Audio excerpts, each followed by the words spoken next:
Maybe you'd like some biscuits with your meal, but you don't have a lot of time. Maybe you don't even have the room, and you just don't want to do the work of mixing and rolling and cutting them out. So this is no problem at all. Just go ahead and preheat your oven to 350 degrees Fahrenheit. Then in a bowl, combine 2 cups of self-rising flour and 2 cups of heavy whipping cream.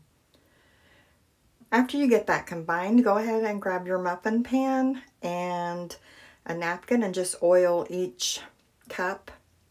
Or if you don't have a muffin pan, you can still just use whatever you normally bake your biscuits on, because now you're going to go ahead and grab your ice cream scoop and just scoop the biscuits out just like you would if you were making muffins or cookies. This is really just so easy.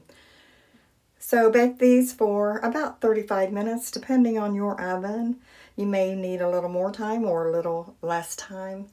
Just depends on how brown you like your biscuits. So this is not your traditional biscuit, but it's easy, fast, and delicious. No mess and no fuss. Thank you so much for stopping by. I hope you give this a try, and I'll see you next time.